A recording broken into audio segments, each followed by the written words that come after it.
My mom was strict. Every morning at 4, she would say, "Yo, wake up." And then she would say, "Eat yo oats." We could never stop yawning. This is 5-minute kanji, and today we're going to go over a little more complicated kanji, the kanji for 4. The onyomi or Chinese pronunciation is shi. The kunyomi or Japanese pronunciations are yo, yon, and yotsu. If you recall from our previous lesson on the kanji for the other numbers, the onyomi or Chinese pronunciation is usually used to count up in Japanese. However, yotsu, the kunyomi or Japanese pronunciation, is used as a generic counter for objects that don't have a specific counter. For the looks of the kanji, it's a little more complicated than 1 through 3. You can think of it as a fist with its palm down, which has a missing thumb, so there are only 4 fingers. Another way to think of it is a window with curtains, and a window like this usually has 4 panes. For the reading, there is one very common word you can use for the onyomi shi, which is of course she, as in the pronoun we use to refer to a woman. But you can also use sheep or sheet of paper in a mnemonic as well. For the kunyomi, you have yo or yo-yo. The yon reading can be more difficult. You will probably have to bury it in a word like crayon, canyon, or even carry on. Yotsu will be the most difficult, of course, so you could try words that are similar, like yacht or you too. Let's look at some examples where this kanji is used. For onyomi, we have shi for 4. You can also say yon for 4 as well.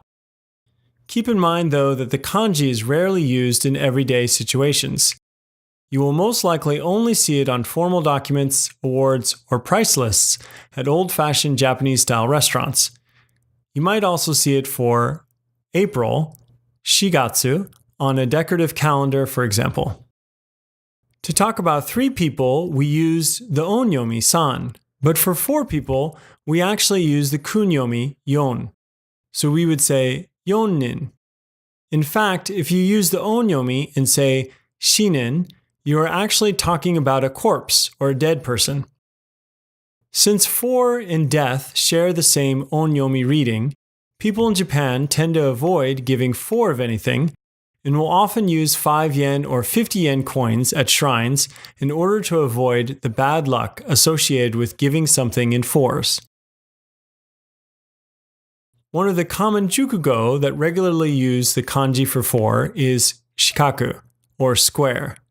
This won't appear on the N5, but it's a useful word nonetheless. For kunyomi, there's the generic counter yotsu that can be used to count objects that don't have a specific counter or that you forgot which counter to use. Of course, try to use the counter for that particular kind of object, but when you get stuck, you can use this. The pronunciation yo is used for times of day like yoji, 4 o'clock, or periods of time like yojikan, 4 hours time. If you've watched the videos for 1 through 3, you can probably guess by now that the day of the month is slightly irregular as well. It's not yonnichi, but rather yoka. In other words, it uses a slightly different version of the kunyomi for 4 and the kunyomi for day. Can you remember the story from the beginning? Let's give it a try and yell out the words that are missing. My mom was strict. Every morning at 4, she would say, "Wake up." And then she would say, "Eat." We could never stop yawning. Perfect? Let's give it another try. My mom was strict. Every morning at 4, she would say, "Wake up."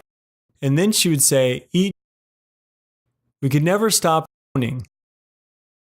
Can you read these? I'll give you the kanji, and please yell out the reading for each word. shigatsu. Yonnin. Yon or shi. Yotsu. Yoka. Shikaku. That's it for the kanji for 4. Be sure to visit the courses site to download the kanji practice sheet, which will walk you through how to remember this kanji's reading and help you use it well. If you have any questions, please let me know in the comments below. If you'd like to learn more kanji, hit the subscribe button and hit the bell mark to get a notification every time I send out a new video. Also be sure to check out my other 5-minute kanji videos.